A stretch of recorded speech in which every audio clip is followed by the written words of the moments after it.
अगर आपके मार्क्स अभी के लिए, ठीक है, पहला टेस्ट हुआ है आपका एडवांस का 50 से लेस है, ठीक है, तो क्या आपने 50 से ज्यादा यस अटेम्प्ट किया था ना? बस यही चीज आपको एनालाइज करनी है। आपका अटेम्प्टेड, अगली बार आपको क्या कोशिश करनी है, आपका अटेम्प्टेड कोशिश करिए 100 मार्क्स का ही हो या 70 मार्क्स का ही हो, और 70 to 80 मार्क्स का ही आप अटेम्प्ट करिए, 70 to 80 मार्क्स का ही आप अटेम्प्ट करें, और कोशिश करिए आप 100% एक्यूरेसी लाइए। देखिए भाई, मैं आपको पहले बता रहा हूं, एडवांस के टेस्ट में मार्क्स कम आते हैं, ठीक है, एडवांस के टेस्ट में मार्क्स कम आते हैं, that is very normal, very normal, ठीक है। जबरदस्ती अपने आप को स्ट्रेस मत देना कि यार मेरे तो 85 मार्क्स आए हैं, ये तो कुछ भी नहीं होता, इससे तो सिलेक्शन होगा नहीं। सिलेक्शन आज नहीं होना है, 2 साल बाद होना है। हमें अपनी प्रोग्रेस ऐसे रखनी है कि हम लोग सिलेक्शन तक पहुंचे, समझ रहे हो? तो आपने 70 to 80 मार्क्स का आपको अगली बार अटेम्प्ट करना है। आप ये एनालाइज करिए कि आपकी गलतियां कहां हुई है। अगर वो कैलकुलेशन में है तो अब जितनी बार देखो, आपकी या तो हो सकती है कैलकुलेशन में गलती हो, या फिर आंसर मार्किंग में गलती हो, ठीक है, आंसर आपने गलत मार्क कर दिया, या फिर कंसेप्चुअल गलती हो, या फिर आपने क्वेश्चन को ही गलत रीड करा, या रीडिंग / रिवीजन की आपकी गलती हो। अब आपको यह एनालाइज करना है कि वो 3-4 सवाल मैं कहां से जोड़ूं।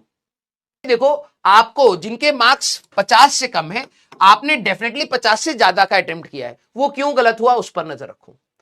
10-20 मार्क्स भी अगर आपके वो गलत नहीं होते तो आप 60-70 की रेंज में तो होते, है ना? तो ये सोचना कि अगले टेस्ट में भाई मेरे को 60-70 की रेंज तक अगर पहुंचना है, पहले मेरा टारगेट ये है कि 60-70 तक पहुंचूंगा। सीधे ये मत सोचना कि 120, 150, 200 जाना है, नहीं। अगर आपका स्टार्टिंग पॉइंट अगर 50 या 50 से लेस है तो आपने जो अटेम्प्ट किया वो गलती नहीं करनी, 60-70 तक मैं विदाउट गलती पहुंचूंगा। फिर जब आप 1-2 टेस्ट में 60-70 की रेंज में है, फिर आप सोचेंगे यार कि अब मेरे को 20-30 मार्क्स और जोड़ने हैं, हर सब्जेक्ट में 1-2 सवाल का और टारगेट बनाना है, और अच्छे से प्रैक्टिस करनी है। ये मार्क्स आपके धीरे धीरे बढ़ते हैं। जेई मेंस में आपको बहुत ज्यादा फ्लक्चुएशन देखने को मिल सकता है कि अगला टेस्ट आप बहुत अच्छे से फोड़ दें और अगले टेस्ट में नहीं। एडवांस में आपके कंसिस्टेंटली लो मार्क्स रहेंगे और लो को धीरे धीरे इंक्रीज करना है। तो आपकी जो भी गलतियां हैं बेटा, देखिए यहीं पर आपकी नेगेटिव मार्किंग होती है। अब जिसकी कैलकुलेशन गलतियां हैं, ध्यान सुनना, कई बच्चे कहते हैं सर सिली मिस्टेक्स को हम कैसे पकड़े। कैलकुलेशन में क्या होता है, जब आप प्रैक्टिस कर रहे होते हैं आपसे गलतियां होती कहां है, जो मैंने बच्चों में देखी और अपने खुद में देखी है। एक तो होती है ब्रैकेट ओपन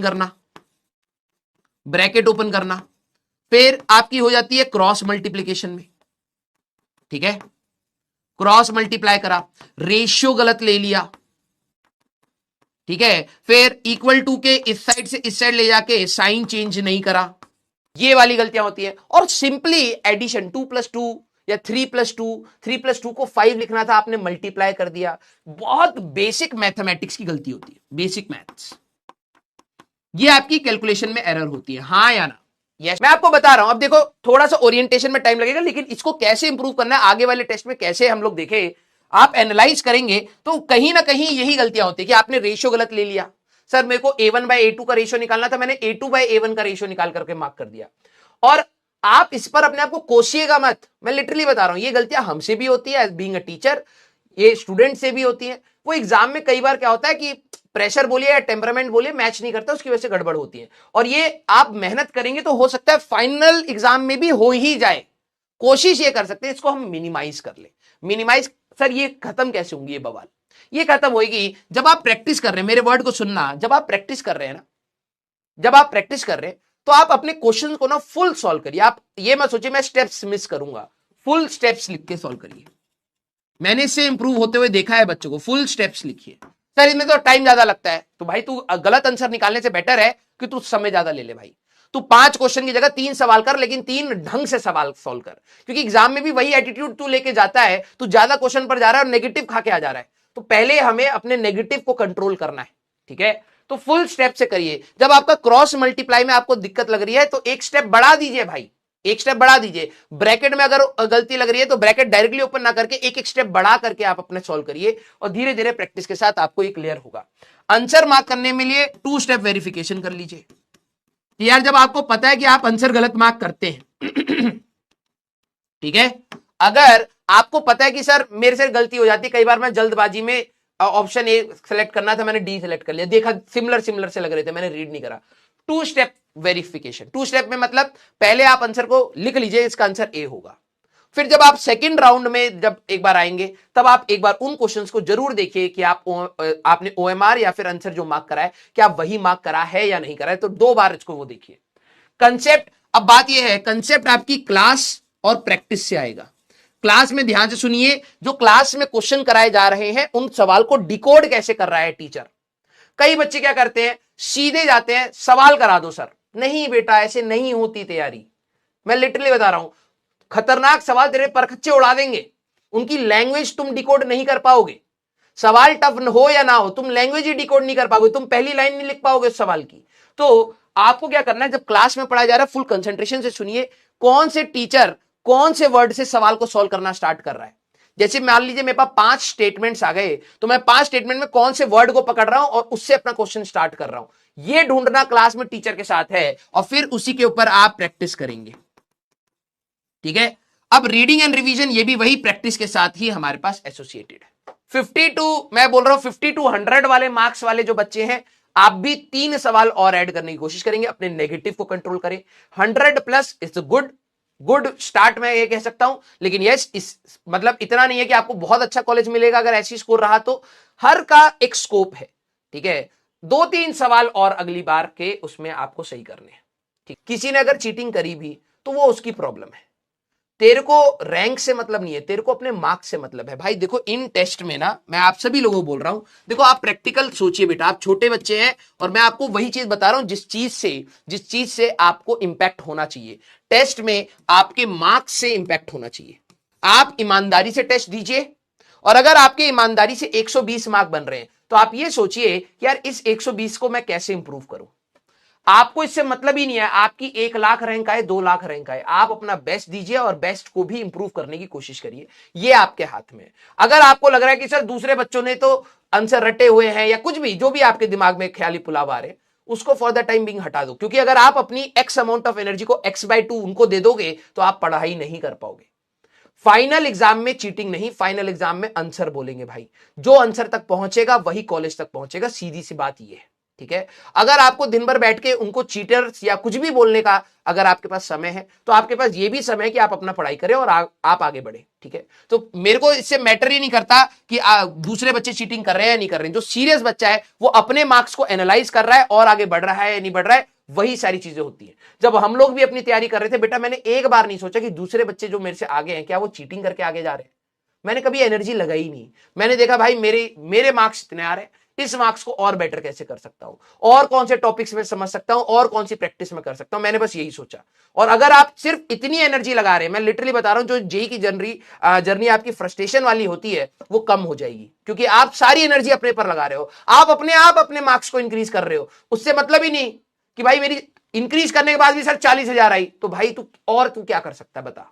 तो अगर अपने मार्क्स को इंक्रीज करने के बाद भी तू फुल पोटेंशियल के बाद भी तू 40,000 रैंक पर आ रहा है, तो इसके बाद तेरे हाथ में और कुछ था भी नहीं ना, तू तो अपने मैक्सिमम पोटेंशियल पर आ गया ना इस तैयारी में।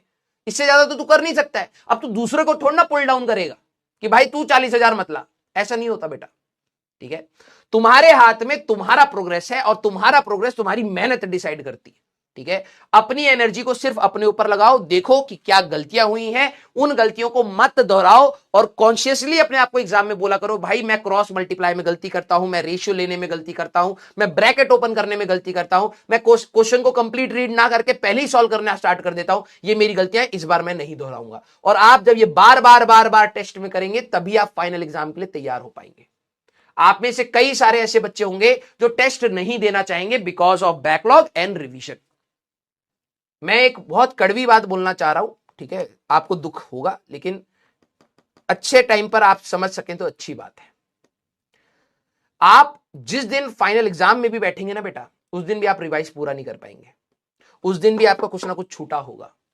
मेरे को ना ये चीज बच्चों को बता के मैं शायद, मुझे लगता है कि मैं शायद सैचुरेट आउट हो गया हूं, थक गया हूं, लेकिन मैं आपको बता रहा हूं, फाइनल एग्जाम से पहले, अब जो समझदार होगा ना, जिसके दिमाग में ये बात छप गई, वो स्ट्रेस फ्री तैयारी कर पाएगा। फाइनल एग्जाम से पहले भी रिवीजन प्रॉपर नहीं होगा, टॉपिक्स में कंफ्यूजन होगा, और आपका बैकलॉग होगा। आप लोग बहुत इमेच्योर होंगे, मैं लिटरली बता रहा हूं, आप लोग बहुत ही ज्यादा इमेच्योर कहलाएंगे इस तैयारी में, जो ये मान लेगा कि यार आज मेरा बैकलॉग था, आज मेरा रिवीजन नहीं था, इसलिए मैं टेस्ट नहीं दूंगा। बहुत कतई इमेच्योर, कतई इमेच्योर। क्योंकि 2 साल वेट कर लीजिएगा, ठीक है। आपने बोर्ड्स का पेपर दिया ना, बोर्ड से पहले क्या आपको डर नहीं लग रहा था कि यार ये फॉर्मूला तो भूल रहा हूं, यार मैंने ये चीज अच्छे से रिवाइज नहीं करी है, यार ये चीज तो मेरे को कॉन्फिडेंस लो कर रही है, यार मैंने ये चीज तो छोड़ दी।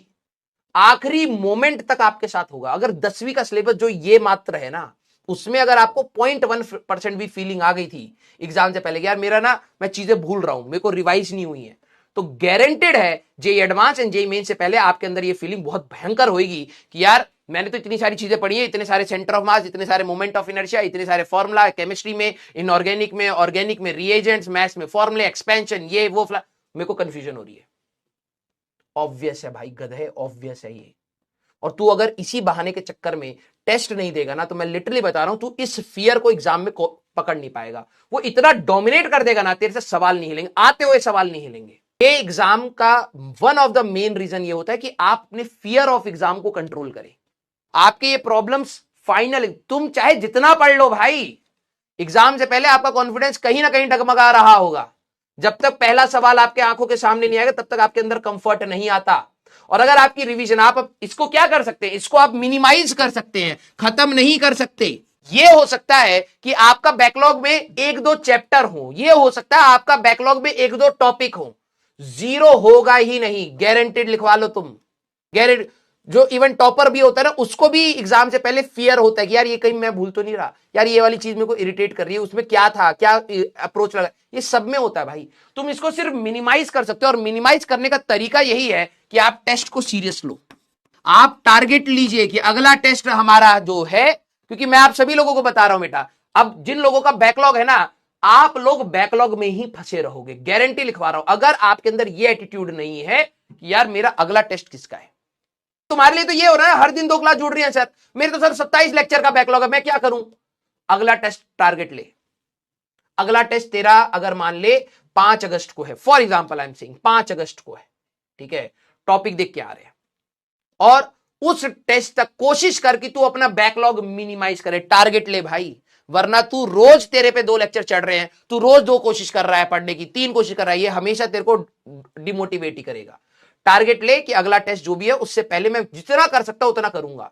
फिर अगर मान ले तेरा 4-5 टॉपिक या 10-12 लेक्चर भी छूट गए, फिर अगले टेस्ट में मैं कोशिश करूंगा बराबर। ये जब तक तू टारगेट ओरिएंटेड नहीं पड़ेगा ना बेटा, नहीं होगा। और मैं आपको बता रहा हूं, ये आपको बुरी लगे जैसी लगे, लगनी चाहिए, ठीक है, क्योंकि इस तैयारी की one of the main problem यही है कि जब आप हल्का सा लेजी होगे, ये तैयारी आपको बिल्कुल रगड़ देगी।